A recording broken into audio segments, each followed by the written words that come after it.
इस science fiction और रोमांचक कहानी की शुरुआत होती है अंतरिक्ष में अमेरिका के एक बहुत ही बड़े स्पेस स्टेशन को दिखाते हुए। स्पेस स्टेशन के अंदर कई सारे एस्ट्रोनॉट अंतरिक्ष में होने वाली आपदाओं और अलग अलग इंसिडेंट के ऊपर रिसर्च कर रहे थे। उन्हीं में से लियो नाम का एक एस्ट्रोनॉट बहुत बहादुर होता है, जो उनकी टीम में मौजूद एक चिंपैंजी जिसका नाम पैराक्लिस होता है उससे अच्छी तरीके से ट्रेनिंग दे रहा था। दरअसल एस्ट्रोनॉट जानवरों और चिंपैंजी का यूज ज्यादा करने लगे थे, क्योंकि जिस जगह पर इंसान ज्यादा सर्वाइव नहीं कर सकते उस जगह पर ये सारे एनिमल्स काफी ज्यादा इफेक्टिव साबित होते थे। अब उन सारे एस्ट्रोनॉट्स की टीम रिसर्च कर ही रही होती है, तभी उन्हें एक अजीब सा इंसिडेंट पता चला। उन्होंने नोटिस किया कि उनके स्पेस स्टेशन की थोड़े ही दूरी पर एक मैग्नेटिक वेव्स जनरेट हो रही हैं। ये मैग्नेटिक वेव्स बहुत ही अजीब थी। इसके अंदर कोई भी डिवाइसेस अच्छी तरीके से काम नहीं करते थे, पर एस्ट्रोनॉट और उनकी ऑर्गेनाइजेशन को तो पता ही करना था कि उसके अंदर क्या मौजूद है। इसीलिए अब हायर अथॉरिटी से डिस्कस करने के बाद ये सोचा गया कि उस मैग्नेटिक वेव्स के अंदर हम अपनी चिंपैंजी पैराक्लिस को भेजेंगे,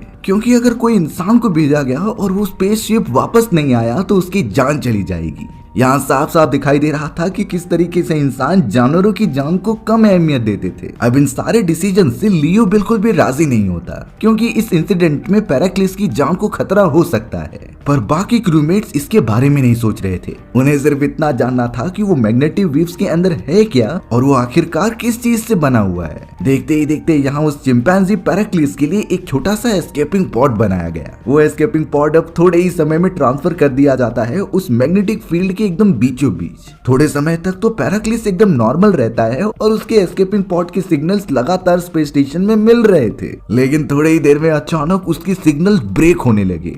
मैग्नेटिक रेडिएशन इतने ज्यादा होते हैं कि सिग्नल्स पूरी तरीके से वाइप आउट हो गए और अब तो यहाँ कुछ सेकंड बाद उन्हें पैराक्लिस का एस्केपिंग पॉड ही नहीं मिल रहा था। यानी कि पैराक्लिस का एस्केपिंग पॉड उस पूरे मैग्नेटिक रेडिएशन के अंदर कहीं गायब हो गया है। अब इस बात से सारे एस्ट्रोनॉट्स एकदम चौंक गए, क्योंकि ये एक डिस्कवरी थी इंसानी सभ्यता के लिए। बट यहाँ लियो ने पैराक्लिस के साथ बहुत समय से काम किया था और एक तरीके से वो दोनों दोस्त बन गए थे। लियो इस तरीके से पैराक्लिस को मरने नहीं दे सकता था, इसीलिए लियो अपने हायर अथॉरिटी से डिस्कशन करता है कि उसे भी जाना पड़ेगा पैराक्लिस की मदद करने के लिए। बट हायर अथॉरिटीज इसकी परमिशन नहीं देते, क्योंकि इसमें लियो की जान को खतरा हो सकता था। पर यहाँ लियो बहुत जिद्दी होता है और वो पैराक्लिस को बचाने के लिए कुछ भी कर सकता था। इसीलिए अब लियो बिना किसी की बात माने सीधा एक एस्केपिंग पॉड में आता है और खुद ही मैनुअल टेस्टिंग करते हुए उस एस्केपिंग पॉड को लॉन्च कर देता है मैग्नेटिक रेडिएशन के अंदर। बाकी एस्ट्रोनॉट तो लियो की एस्केपिंग पॉड के सिग्नल्स को डिटेक्ट कर रहे होते हैं। बट अब आधे रास्ते तक पहुंचने के बाद लियो को कुछ अजीब फील हुआ। वो महसूस करता है कि एस्केपिंग पॉड की स्पीड बढ़ चुकी है और समय इतना तेजी से बीत रहा है कि वो सोच भी नहीं सकता। लियो ऐसा फील कर रहा था जैसे वो कहीं टेलीपोर्ट हो रहा है और उसकी स्पीड लाइट से भी तेज हो चुकी है। लियो का अपने साथी एस्ट्रोनॉट से कनेक्शन टूट चुका था और वो अचानक से एक अजीब तरीके के प्लेनेट पर आकर गिरने लगता है। ये अच्छी बात हुई कि वो किसी पानी वाले इलाके में गिरा, जिससे कि एस्केपिंग पॉड को ज्यादा नुकसान नहीं पहुंचा और वो अच्छी तरीके से लैंड कर जाता है। ये जो भी प्लेनेट था उस जगह पर चारों तरफ बड़े बड़े पेड़ पौधे मौजूद होते हैं। अब यहाँ लियो एस्केपिंग पॉड से बाहर निकल के जब चैन की सांस लेता है तभी अचानक उसके पास से कुछ लोग भागते हुए जा रहे थे। वो तो लियो को भी इशारा करते हैं कि तुम यहाँ पर मत रुको, हमारे साथ चलो। इसीलिए अब लियो भी उन सभी के साथ आगे की तरफ जाने लगा। लेकिन बाद में सच्चाई पता चलती है कि वो सब भाग क्यों रहे थे। एक्चुअली में उन्हें पकड़ने के लिए उनका पीछा बहुत सारे चिंपैंजीज कर रहे होते हैं, जो कि इस प्लेनेट पर सबसे ज्यादा बुद्धिमान जीव माने जाते थे। और अब एक बहुत ही गहरी सच्चाई यहाँ पर रिवील हो रही थी। दरअसल ये पूरा प्लेनेट चिंपैंजीज का है। जिस तरीके से पृथ्वी पर इंसान डोमिनेट करते हैं और सारे जानवर उनके अंडर आते थे, उसी तरीके से इस प्लेनेट पर सिर्फ और सिर्फ चिंपैंजीज डोमिनेट करते हैं। इंसान तो चिंपैंजीज के लिए एक जानवर की तरह है जो कि पिंजड़े में बंद करके रखे जाते थे। चिंपैंजीज इंसानों को पकड़कर अपने पास रखते और उनसे मनोरंजन से रिलेटेड सारे काम करवाते।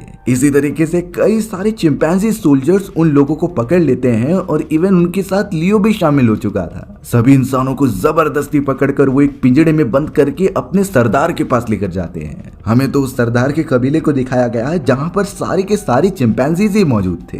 वहाँ पर भी इंसानों की तरह ही चिंपैंजीज में स्टेटस हुए करते थे। कोई बहुत ज्यादा अमीर होता है तो कोई बहुत ज्यादा गरीब। चिंपैंजीज के उस ग्रुप का लीडर बहुत ही बदमाश था और वो इंसानों को इसी तरीके से पकड़कर ब्लैक मार्केट में बेच दिया करता।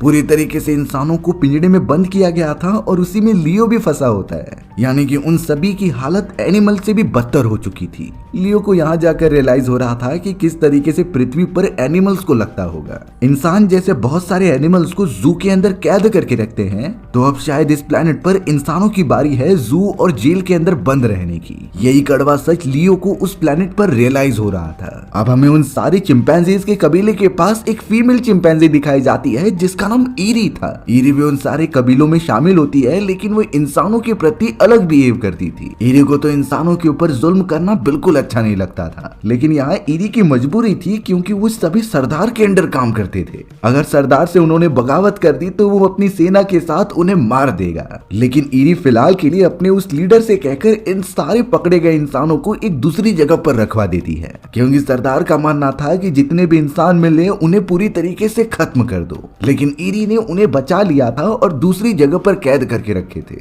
अब बाकी लोगों के साथ लियो भी वहाँ पर मौजूद होता है, जिसने की बड़ी आसानी से वो दरवाजा खोल लिया था। उसे देखकर बाकी फंसे हुए इंसान भी उसके पीछे आने लगे थे, जिससे हमें ये समझ में आता है कि जो भी इंसान इस प्लेनेट पर मौजूद हैं, उनकी दिमागी शक्ति पहले से कम हो चुकी है। यानी कि वो चिंपैंजी जितना सोच नहीं सकते और उनकी थिंकिंग पावर ड्रास्टिकली डाउन हो चुकी है। लियो ये सब एक्सपीरियंस कर रहा था, इसीलिए अपने साथ मौजूद सभी इंसानों को वो बाहर की तरफ लेकर जाने लगा। लेकिन अब उनके सामने ईरी आ जाती है, पर ईरी तो उन्हें बिल्कुल नहीं रोकती और उनके बारे में सरदार को भी नहीं बताती। ईरी तो अब यहाँ उन सारे इंसानों के साथ जुड़कर वहाँ से चलने के लिए कहती है, क्योंकि इस चिंपैंजीज के कबीले का जो लीडर था वो ईरी से जबरदस्ती शादी करना चाहता है। ईरी ये बिल्कुल भी नहीं एक्सेप्ट कर सकती थी, इसीलिए वो इंसानों के साथ जाने के लिए कहती है। ईरी का एक बॉडीगार्ड भी होता है जो उसके साथ मिल गया था। यानी अब इंसान और ईरी का बॉडीगार्ड एकजुट होकर वहाँ से बाहर निकलने की तरफ बढ़ने लगते हैं। ईरी को शायद एक सेफ जगह पता थी और वो उसी जगह पर सभी को लेकर जा रही होती है।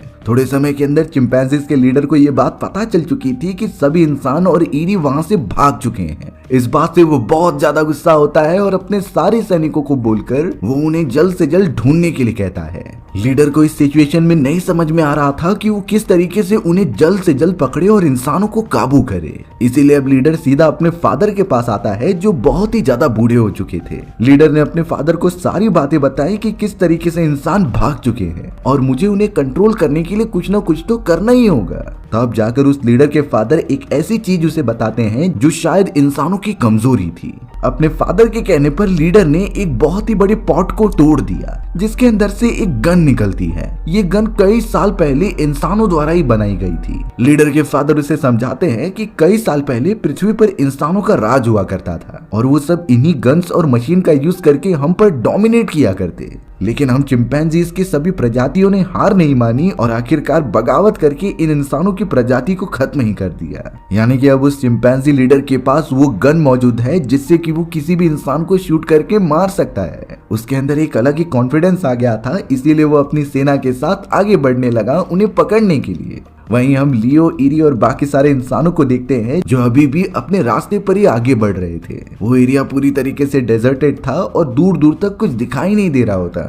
लेकिन अब उस लीडर की पूरी चिंपैंजी सेना उनके पीछे आने लगी थी पकड़ने के लिए। लियो तो अब सबसे पहले उन सारे लोगों को लेकर उस जंगल वाले इलाके में आ गया जहाँ पर उसका एस्केपिंग पॉड लैंड हुआ था। अब यहाँ पानी के पास आते ही ईरी को डर लगने लगा, जिससे लियो को यह आइडेंटिफाई होता है कि चिंपैंजीज पानी से डरते हैं क्योंकि उन्हें पानी में तैरना नहीं आता था। लियो तो अब सीधा पानी के अंदर कूदकर अपने एस्केपिंग पॉड को बाहर निकालता है। उस एस्केपिंग पॉड में कई सारे वेपन्स मौजूद थे। उन्हीं में से लियो ने अब एक ट्रैकिंग डिवाइस निकाला जो सीधा इनिशिएट कर देता है और वो ट्रैकिंग डिवाइस उनके मदरशिप से कनेक्ट होने लगा था। कनेक्शन एस्टैब्लिश होने के बाद उसके लिए एक रेस्क्यू मिशन भेजा जाएगा जिसकी मदद से लियो अंदर बैठकर वापस अपने प्लेनेट पर जा सकता था। इसीलिए अब लियो के साथ साथ ईरी और सभी लोग आगे बढ़ने लगे होते हैं अपनी जर्नी के लिए। पर उनके सामने एक प्रॉब्लम आ चुकी थी क्योंकि एक नदी के किनारे पर ही कई सारे लीडर की टीम बैठी हुई होती है। वहाँ पर उन्होंने अपना कैंप लगा कर रखा था। लियो फिगर आउट कर लेता है कि इन सभी को होते हुए दूसरी तरफ जाने का और कोई रास्ता नहीं है।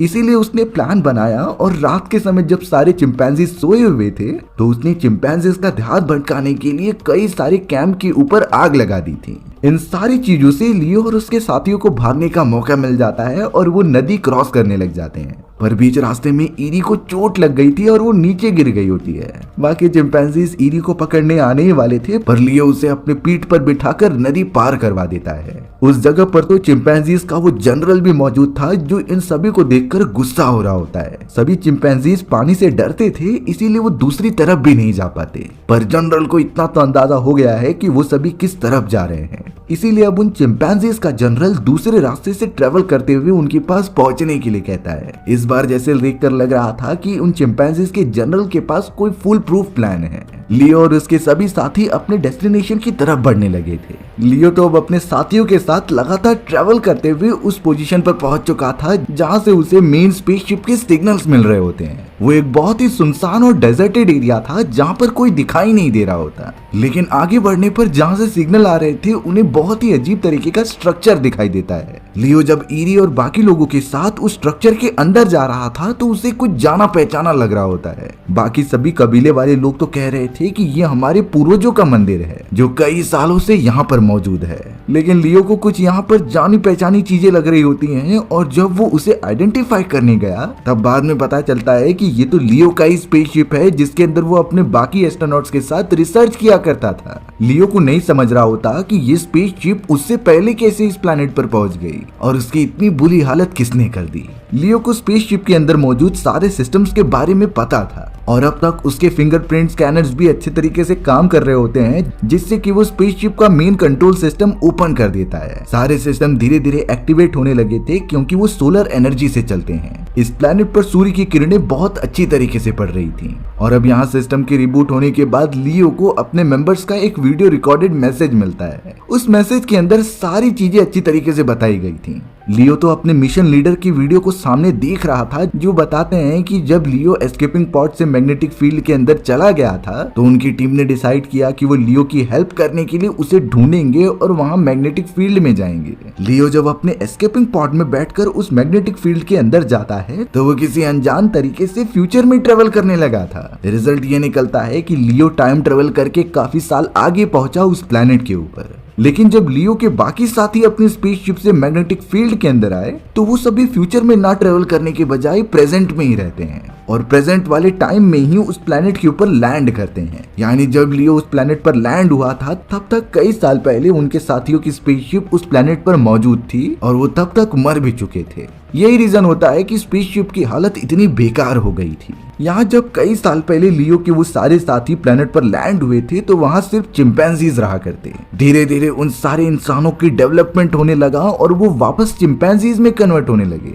लेकिन एक समय के बाद चिंपैंजीज की संख्या बहुत ज्यादा बढ़ गई थी। चिंपैंजीज इतने समझदार हो चुके थे कि उन्होंने इंसानों को अपना गुलाम बना लिया और इंसान तो उस जगह से अब पूरी तरीके से खत्म होने लगे थे। उतने सालों के बाद आज का दिन है जब लियो इस प्लैनेट पर मौजूद होता है। उसके इतने सालों बाद आज का दिन है जब लियो को ये सच्चाई पता चल रही थी। लियो बहुत ही मायूस हो गया क्योंकि उसे इस बारे में बिल्कुल आइडिया भी नहीं होता। लियो जब निराश होकर बाहर की तरफ निकलता है तो उस जगह पर कई सारे इंसानी कबीले वाले आने लगे थे। उन्हें सिर्फ इतना अंदाजा हो गया था कि लियो हम सभी में से बहुत बुद्धिमान है, तो वो सभी लियो के पास आकर यही कह रहे थे कि वो उसके ऑर्डर को फॉलो करेंगे क्योंकि वो सभी लियो को अपना लीडर मानने लगे थे और सोचते हैं कि यही हमारी प्रोटेक्शन करेगा। लियो भी उन सभी की प्रोटेक्शन करना चाहता था चिंपैंजीज से, लेकिन यहाँ थोड़ी देर में लियो को इन्फॉर्म किया जाता है कि उन चिंपैंजीज का लीडर सारे सेना के साथ वहां पर आ रहा है। यानी वो एक बहुत ही बड़ी जंग करना चाहता है इंसानों के साथ। लियो यहाँ पर थोड़ा सा डरने लगा था क्योंकि उनकी संख्या बहुत ज्यादा हो सकती है, लेकिन लियो को यहाँ पर समझदारी से काम लेना होगा। लियो तो उन सारे इंसानी कबीले वालों को एक प्लान के बारे में बताता है। उसके स्पेसशिप में कई सारे बॉम्ब मौजूद थे जिससे धमाका करके वो उन चिंपैंजीज को डरा सकते हैं। कुछ ही देर के अंदर उन चिंपैंजी के जनरल की एक बहुत ही बड़ी सेना सामने की तरफ आती है। सभी इंसानी कबीले वाले बहुत डर रहे थे कि वो इतने सारे चिंपैंजीज का सामना अकेले कैसे करेंगे, लेकिन लियो उन सभी को थोड़ा वेट करने के लिए कहता है। यहाँ चिंपैंजी जनरल ने उन सारे साथियों को बोल दिया था कि हमें इंसानों पर वापस कब्जा करना है और जल्द से जल्द इन सभी को खत्म भी करना है। तो अब जनरल ने सारी चिंपैंजी सेना को उनकी तरफ हमला करने के लिए भेज दिया। बहुत सारे चिंपैंजी भागते हुए इंसानी कबीले वालों की तरफ बढ़ने लगे, लेकिन तब तक लियो ने अपने स्पेसशिप के अंदर एक बहुत ही बड़ा धमाका किया, जिससे कि बहुत सारे चिंपैंजीज दूर जाकर गिरते हैं। आधे से ज्यादा चिंपैंजी तो इस धमाके की वजह से बहुत डरने लगे, पर उनका जनरल उन्हें बताता है कि हमें आगे बढ़ते रहना होगा, चाहे कुछ भी हो जाए। अगर हम रुक गए तो इंसान हम पर वापस से डोमिनेट करने लगेंगे। अपने जनरल के इस तरीके से मोटिवेट करने के बाद सभी चिंपैंजी अब वापस से इंसानों पर हमला करते हैं। चारों तरफ बहुत ही बड़ी जंग चालू हो गई थी। इंसान भारी मात्रा में मारे जा रहे थे, क्योंकि ये जानवर उनसे ज्यादा ताकतवर होते हैं। लियो भी इस मोमेंट पर कुछ नहीं कर पा रहा था, क्योंकि उसका प्लान पूरी तरीके से फेल हो चुका होता है। बट कुछ ही देर के अंदर अचानक आसमान में से कोई अजीब सी चीज नीचे आने लगी। सारे चिंपैंजी उसे देखकर एकदम चौंक जाते हैं और उसका वेट करते हैं कि उसके अंदर है क्या। लियो जब नोटिस करता है तो पता चला कि ये तो उसका एस्केपिंग पॉड है, जिसके अंदर उसके चिंपैंजी दोस्त पैराक्लिस को बिठाकर इलेक्ट्रोमैग्नेटिक रेडिएशन में भेजा गया था। धीरे धीरे पैराक्लिस का एस्केपिंग पॉड नीचे की तरफ आ रहा होता है, लेकिन किसी रीजन की वजह से सारे के सारे ज़ॉम्बी उसके सामने अपना सर झुकाने लगे, क्योंकि उन्हें लग रहा था कि ये कोई और नहीं बल्कि उनका गॉड है, जो पूरी दुनिया में सबसे पहला चिंपैंजी हुआ करता था। एस्केपिंग पॉड के नीचे उतरते ही उसके अंदर से पैराक्लिस बाहर निकलता है और उसने लियो को नोटिस तो किया, पर पीछे की तरफ वो अपनी बड़ी स्पेसशिप को भी देख लेता है। पैराक्लिस अब सीधा भागते हुए उस स्पेसशिप के अंदर जाने लगा। लियो भी पैराक्लिस को अकेला नहीं छोड़ना चाहता था, इसीलिए वो साथ में अंदर की तरफ चला गया। लेकिन बुरी बात ये होती है कि पीछे पीछे जनरल भी भागा जा रहा था, जो अंदर घुसते ही लियो पर हमला करने लगा। लियो और चिंपैंजी जनरल के बीच में बहुत घमासान लड़ाई होती है। एक तो स्पेसशिप के अंदर प्रॉपर जगह भी नहीं मौजूद थी, ऊपर से ये चिंपैंजी जनरल लियो को मारता ही जा रहा था। लियो बेचारा अपनी प्रोटेक्शन के लिए भी कुछ नहीं कर पाता।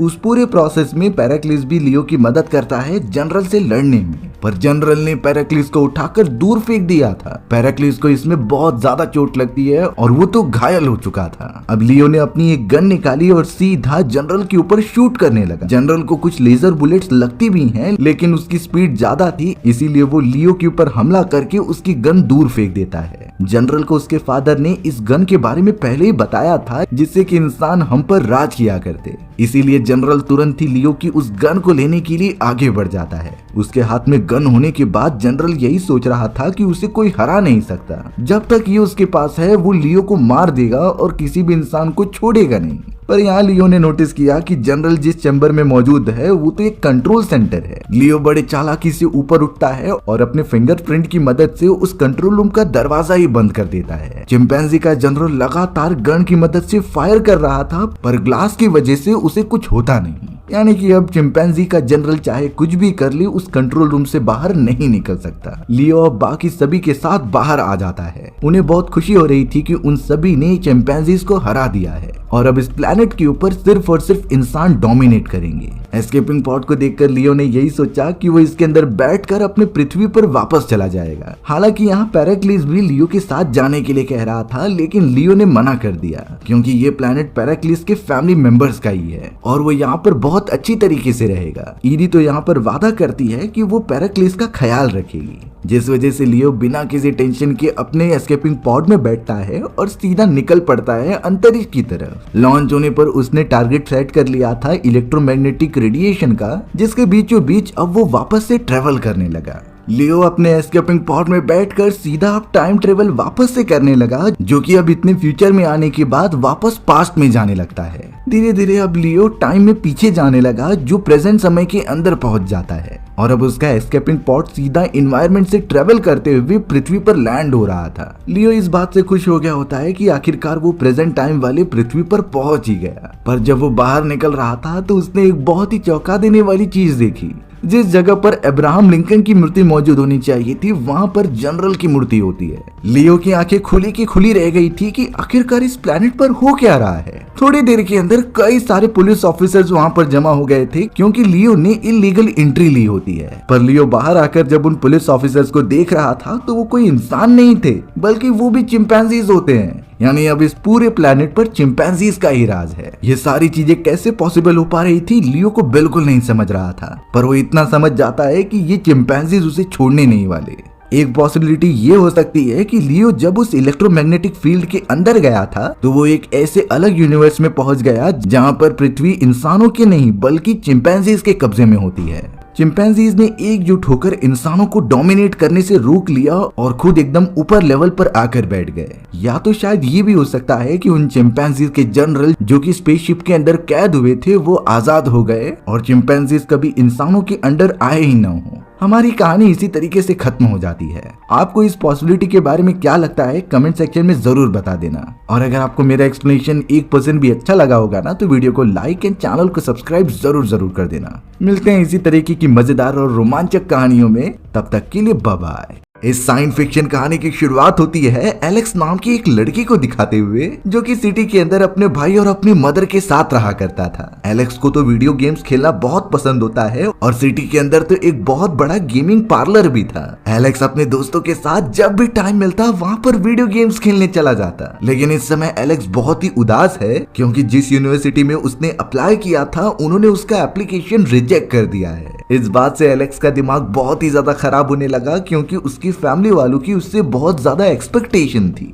एलेक्स भी एक बड़ा आदमी बनकर अपने फैमिली वालों को फाइनेंशियली स्टेबल करना चाहता था, लेकिन शायद उसका सपना इतनी जल्दी पूरा नहीं होने वाला। एलेक्स बहुत ही ज्यादा फ्रस्ट्रेशन में सीधा उसी गेमिंग पार्लर में आता है और एक वीडियो गेम खेलने लगता है। ये तो एक स्पेसक्राफ्ट वाली वीडियो गेम होती है जिसमें कि उन्हें अपने दुश्मनों को मारते हुए एक पावर सोर्स की सुरक्षा करनी होगी। उस जगह पर तो थोड़ी देर में एलेक्स की गर्लफ्रेंड जिसका नाम स्टेसी होता है वो आ जाती है। स्टेसी एलेक्स से बहुत सारी बातें करना चाहती थी लेकिन एलेक्स तो वीडियो गेम खेलने में ही बिजी रहता है। पर एलेक्स गेम खेलते खेलते इतनी हायर लेवल पर पहुंच जाता है कि वो उस गेम का सबसे हाईएस्ट रिकॉर्ड तोड़ने के एकदम क्लोज आ चुका था। उस गेमिंग पार्लर का ओनर सारे बच्चों को ये देखने के लिए बुला रहा होता है और वहाँ पर तो अब भीड़ लग गई थी। सभी ये देखना चाहते थे कि कैसे एलेक्स ने इतने हाई रिकॉर्ड को ब्रेक कर दिया और ऐसा हो भी जाता है। एलेक्स ने बहुत इजी तरीके से वो रिकॉर्ड ब्रेक कर दिया होता है जिससे कि वो उस वीडियो गेम का एक नया रिकॉर्ड होल्डर बन गया था। स्टेसी और सारे बच्चे एलेक्स के स्किल से बहुत ही ज्यादा इंप्रेस हो जाते हैं। सभी तो उस मोमेंट को एक जश्न की तरह एंजॉय कर रहे थे और पूरी तरीके से खुश रहते हैं।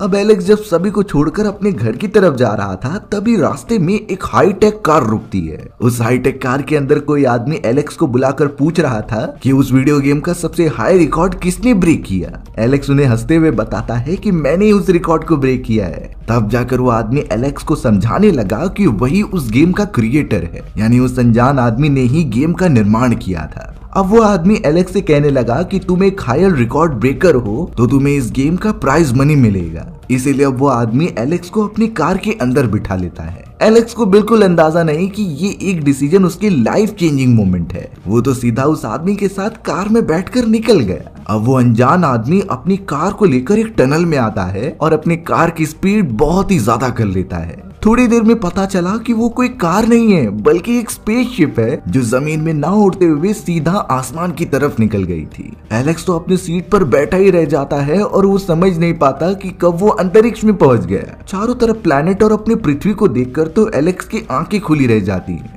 एलेक्स बार बार उस अनजान आदमी से पूछ रहा था कि आखिर तुम कौन हो और मुझे यहाँ पर क्यों लाए हो। लेकिन अब यहाँ एलेक्स ने जो देखा वो चौंकाने वाला था। वो सामने जो आदमी मौजूद होता है जो गाड़ी चला रहा था उसने अपनी आंखें निकालकर साफ करना स्टार्ट कर दिया।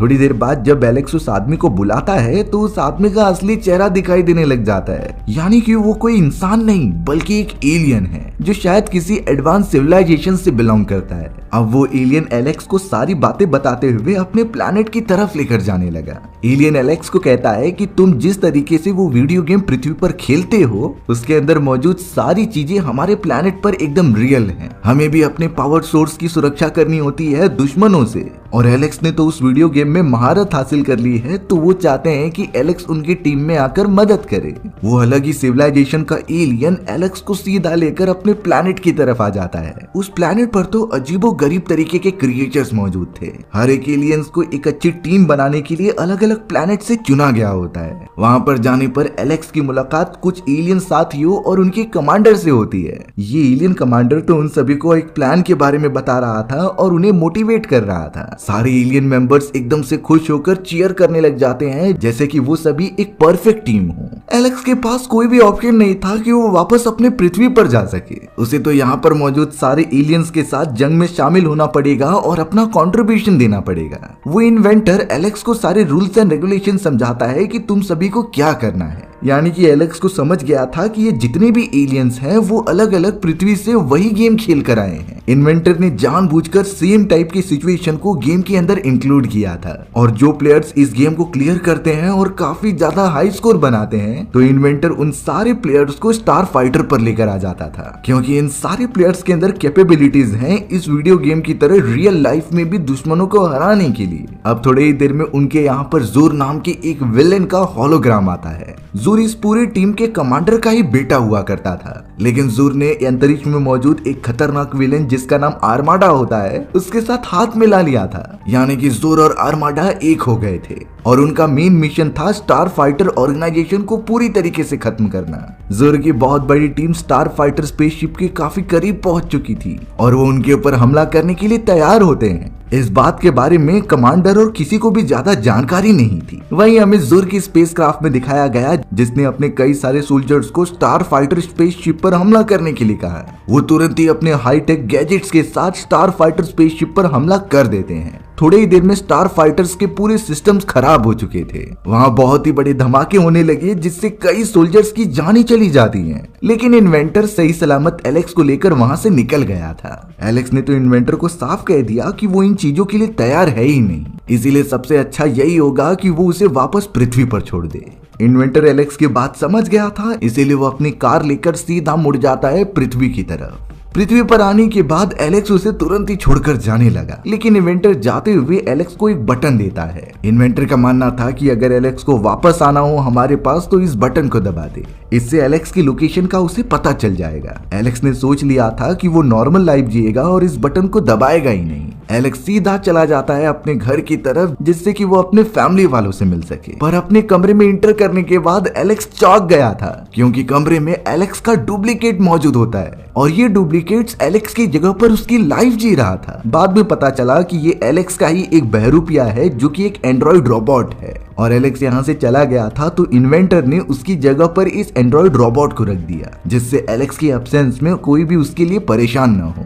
एलेक्स को ये बिल्कुल अच्छा नहीं लगता और वो सीधा उस बटन को जाकर दबाने लगता है, क्योंकि वो चाहता था कि इन्वेंटर वापस आकर इस एंड्रॉइड रोबोट को लेकर जाए। एलेक्स को बिल्कुल अच्छा नहीं लग रहा था कि वो अपने फैमिली और बाकी लोगों को धोखा दे इस एंड्रॉइड रोबोट की मदद से। अब यहाँ बटन दबाने पर इन्वेंटर को उसकी लोकेशन का पता चल गया था और वो सीधा उसकी तरफ बढ़ रहा होता है, लेकिन अब इन्वेंटर से पहले वहाँ एक अजीब तरीके का एलियन आ जाता है। ये खतरनाक एलियन जोर के लिए ही काम करता था और अब जितने भी मेंबर्स बचे हुए हैं जो स्टार फाइटर ऑर्गेनाइजेशन के लिए काम करते थे, जोर के लोग उन्हें ढूंढ कर मार रहे होते हैं। उस एलियन ने तो एलेक्स को बहुत जोर से पकड़ लिया था और उसे मारने की कोशिश करता है। इवन एलेक्स का जो डुप्लीकेट था वो भी बाहर आकर सारी चीजें देखने लगा। उसके ऊपर भी एलियंस ने लेजर से फायरिंग करना स्टार्ट कर दिया। एलेक्स का एंड्रॉइड रोबोट तो डर कर पीछे हट जाता है, लेकिन उसी मोमेंट पर एंट्री हुई थी इन्वेंटर की। वो एलेक्स की मदद करना चाहता था, इसीलिए अपने पास मौजूद लेजर गन की मदद से वो लगातार फायर करने लगा। उस इन्वेंटर को भी नहीं कंफर्म था कि वो एलेक्स की जान बचा पाएगा भी कि नहीं, क्योंकि वो सारे एलियंस बहुत ही ज्यादा जानलेवा हो सकते हैं। लेकिन अब यहाँ इन्वेंटर के बहुत कोशिश करने के बाद उसने उस एलियन को घायल करके नीचे गिरा दिया था। इन्वेंटर अब सीधा एलेक्स के पास आकर उसे समझाता है कि तुम्हें मेरे साथ चलना होगा, क्योंकि जोर अपने आदमियों के साथ यहाँ पर आता रहेगा तुम्हें पकड़ने के लिए, और इन सारी चीजों से एलेक्स की फैमिली भी खतरे में पड़ सकती है। वहीं दूसरी तरफ वो एलियन अभी तक मरा नहीं होता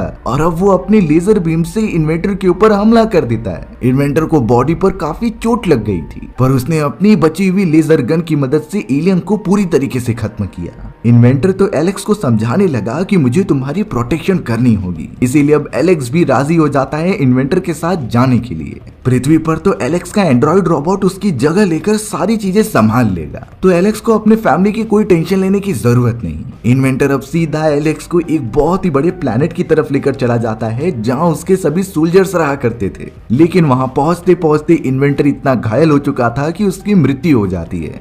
ये एलेक्स के लिए बहुत ही दुखद मोमेंट था, क्योंकि इन्वेंटर ही होता है जिसने शुरुआत से ही एलेक्स के ऊपर भरोसा किया था और एक फादर की तरह उसकी प्रोटेक्शन की थी। उस प्लेनेट के ऊपर एलेक्स को एक दूसरा सोल्जर मिलता है जिसका नाम ग्रीक था। यहाँ से ग्रीक ही एलेक्स को नई ट्रेनिंग देगा और उसे तैयार करेगा एक बहुत ही बड़ी जंग के लिए। ग्रीक ने एलेक्स को एक स्टार फाइटर की स्पेसशिप दे दी क्योंकि एलेक्स को आगे चलकर स्पेसशिप को कंट्रोल करना सीखना है और उसी की मदद से दुश्मनों को खत्म करना है। ग्रीक और एलेक्स अपनी अपनी स्पेसक्राफ्ट लेकर अंतरिक्ष में चले जाते हैं जिससे कि वो ट्रेनिंग कर सके। ग्रीक एलेक्स को सारी चीजें समझा रहा था स्पेसशिप के बारे में कि कैसे उसे फायर करना है और कैसे दुश्मनों के हमलों से बचना है। एलेक्स को शुरुआत में बहुत प्रॉब्लम हो रही होती है क्योंकि उसने जो भी चीजें खेली थी वो एक वीडियो गेम था, लेकिन ये चीजें रियलिटी में है। जरा सी भी गलती उसकी या उसकी टीम मेंबर्स की जान ले सकती है, पर फिर भी एलेक्स उन सारे स्किल्स को धीरे धीरे एक्वायर करने लगा। ग्रीक ने तो एलेक्स को एक सच्चाई भी बता दी कि उस धमाके के अंदर हमारे मेन पायलट्स भी मारे जा चुके हैं। यानी एक तरीके से देखा जाए तो सिर्फ अब एलेक्स ही बचा हुआ है जो अपने दुश्मनों से फाइट करते हुए फ्रंटियर एनर्जी सोर्स की प्रोटेक्शन करेगा। अब यहाँ एक ही बार में एलेक्स के ऊपर इतनी सारी रिस्पॉन्सिबिलिटीज आने के कारण वो नर्वस हो रहा होता है। ग्रीक ने तो एलेक्स की एमिंग प्रैक्टिस कराना चालू किया जिससे कि वो अंतरिक्ष में कोई ऑब्जेक्ट के ऊपर निशाना लगाएगा।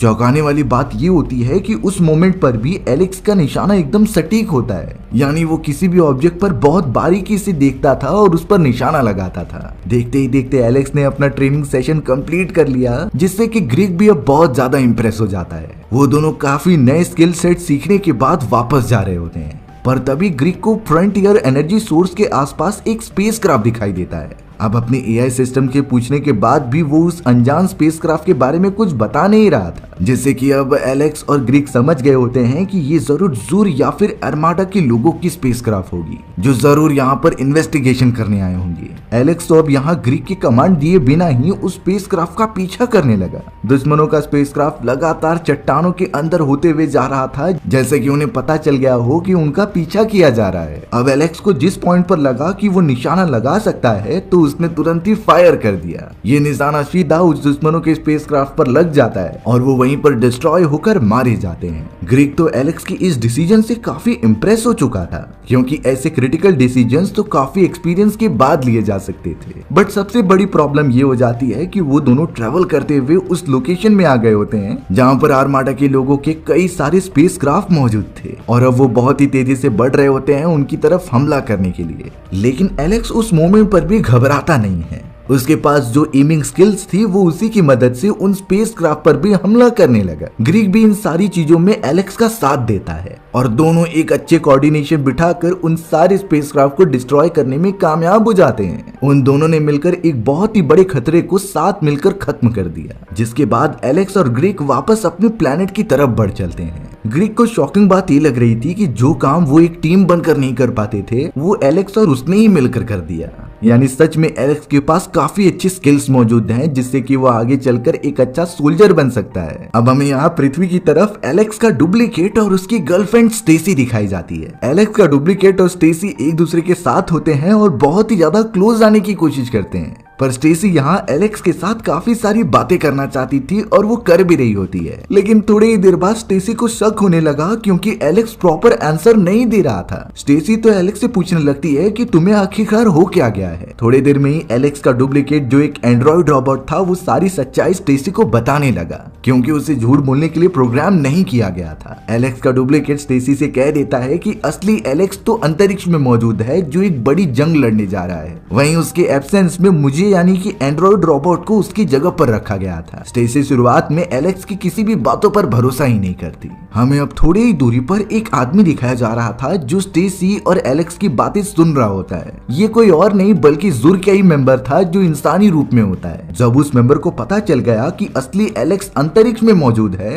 क्योंकि स्टारशिप ऑर्गेनाइजेशन के सारे मेंबर्स मारे जा चुके थे ऐसी खबर उन्हें मिली थी, पर अगर एक मेंबर भी जिंदा है तो उनके प्लान में बाधा आ सकती है। इसीलिए अब उस आदमी ने ज़ूर को तुरंत ही कांटेक्ट करके ये बता दिया कि एलेक्स नाम का वो खतरनाक सोल्जर अभी भी जिंदा है जो हमारे प्लान के बीच में दखल अंदाजी कर सकता है। ये मैसेज भेजने के बाद ही उस एलियन ने सीधा एक गन निकाली और एलेक्स के डुप्लीकेट पर हमला कर दिया। एलेक्स के डुप्लीकेट को काफी चोट लगती है और वो आदमी वहां से भागने लगा। अब इस लेजर बीम के फायर से एलेक्स के बॉडी में थोड़ा छेद हो जाता है। उसके अंदर मौजूद सारे रोबोटिक पार्ट्स दिखाई दे रहे थे, जिससे कि स्टेसी को भी भरोसा हो गया था कि ये कोई एंड्रॉइड रोबोट है। अब सब कुछ समझा देने के बाद एलेक्स स्टेसी को सीधा एक कार में बिठाता है और उस एलियन का पीछा करने लगता है। एलेक्स के डुप्लीकेट ने तो काफी तेजी से गाड़ी चलाई और एक मोमेंट पर स्टेसी को कूदने के लिए कहा और अब एलेक्स के डुप्लीकेट ने अपनी कार उस एलियन की कार से टकरा दी थी, जिससे वहां पर एक बहुत ही बड़ा धमाका हुआ और वो दोनों ही खत्म हो गए। स्टेसी ने तो ये डरा देने वाला मोमेंट अपने आंखों से देखा होता है। वहीं अब अंतरिक्ष के अंदर एलेक्स और ग्रीक बहुत ही ज्यादा डरे हुए थे। भले ही उन लोगों ने मिलकर जूर के कई सारे स्पेसक्राफ्ट को मार दिया होता है, पर अभी भी जूर और आर्माडा के पास काफी सारी सेनाएं मौजूद थीं। एलेक्स और ग्रीक को किसी भी हालत में फ्रंटियर एनर्जी सोर्स की प्रोटेक्शन करनी होगी, क्योंकि फुल मून के दौरान ही जूर और उसके सभी साथी हमला करेंगे उस फ्रंटियर एनर्जी सोर्स के ऊपर। ये एक ऐसा मोमेंट होता है जहां फुल मून के समय फ्रंटियर एनर्जी सोर्स के सारी प्रोटेक्शन डिवाइसेस खराब हो जाती हैं और अगर उसके चारों तरफ प्रोटेक्शन नहीं रहेगा तो सबसे इजी वे है उस पर हमला करके उसे हथियाने का। ये सारी चीजें जूर और उसके साथियों को पता थी, इसीलिए वो उसी मोमेंट का इंतजार करते हैं और अपनी सेना को वहां पर लेकर आते हैं। एलेक्स और ग्रीक तो अपने स्टारशिप में बैठे हुए होते हैं दुश्मनों का मुकाबला करने के लिए और शायद वो समय भी आ चुका था जब सारी सेना उनके सामने होती है। जूर और आर्माडा की एक मदर स्पेसशिप भी उनके साथ थी जो सारे सोल्जर्स को कमांड दे रही होती है। इसी वजह से अब एलेक्स और ग्रीक सीधा स्टारशिप को लेकर निकल पड़ते हैं मदरशिप की तरफ हमला करने के लिए। लेकिन जब यहाँ आर्माडा और उसके सारे सोल्जर्स को पता चला कि अभी भी एक स्टार फाइटर जिंदा है जो अपनी स्टारशिप लेकर उसकी तरफ बढ़ रहा है हमला करने के लिए, इसी वजह से आर्माडा जूर के ऊपर बहुत ही ज्यादा गुस्सा हो जाता है, क्योंकि जूर ने आर्माडा और उसके लोगों से कहा था कि उसने सारे स्टार फाइटर्स को खत्म कर दिया है। फिर आखिरकार ये स्टार फाइटर कहां से आ गया? आर्माडा को लगने लगा कि कहीं न कहीं जूर उसे धोखा दे रहा है, इसीलिए आर्माडा ने अपने सैनिकों को कहकर जूर को कैद करा दिया और अब आर्माडा ने अपने सारे सोल्जर्स को बोल दिया होता है कि उस स्टार फाइटर को भी खत्म कर दो। लेकिन तब तक एलेक्स मदर स्पेसशिप के एकदम निचले वाले हिस्से में पहुंच गया था और वहां के वेपनरी सिस्टम को डिस्ट्रॉय करने लगा था। एलेक्स को पता होता है कि मदर स्पेसशिप को डिस्ट्रॉय करना इतना आसान काम नहीं है। सबसे पहले उसे बाकी सोल्जर्स की स्पेसशिप को डिस्ट्रॉय करना होगा जो एक तरीके से मदर स्पेसशिप को प्रोटेक्ट करते थे। बहुत सारे स्पेसक्राफ्ट अब एलेक्स और ग्रीक के सामने आ जाते हैं जिन्हें कि अब जल्द से जल्द खत्म करना ही होगा, नहीं तो वो मारे जाएंगे। अब एलेक्स रियल में अपनी स्किल्स दिखाता है जो कि उसने वीडियो गेम्स खेल के डेवलप की थी। वो अपने स्टारशिप को कंट्रोल करते हुए ऐसे फायरिंग कर रहा था जिससे कि हर एक लेजर बीम के साथ हर एक स्पेसक्राफ्ट खत्म हो जाता है। ग्रीक ने भी इतनी अच्छी स्किल्स आज तक अपनी जिंदगी में नहीं देखी। ग्रीक भी अब लगातार एलेक्स की मदद करने लगा। दोनों मिलकर इतनी अच्छी कॉम्बिनेशन बिठाते हैं कि कोई भी स्पेसक्राफ्ट उनके सामने टिक नहीं पा रहा था और अब यहाँ आर्माडा के आधे से ज्यादा स्पेसक्राफ्ट नष्ट हो चुके होते हैं। आर्माडा भी अब अपने मदरशिप से फायर करने लगा स्टारशिप यानी कि एलेक्स के ऊपर, पर एलेक्स की स्टारशिप छोटी थी इसीलिए वो उन हमलों से आसानी से बच जा रहा था। देखते ही देखते एलेक्स और ग्रीक ने सारे छोटे सोल्जर्स को मार दिया होता है और अब बची हुई थी सिर्फ मदरशिप। एलेक्स को पता था कि इतनी बड़ी मदरशिप को अलग अलग जगह पर वार करने से कुछ नहीं होने वाला, एक ही जगह पर कंसिस्टेंटली वार करना पड़ेगा जिससे कि वो सिस्टम्स खराब हो जाएं।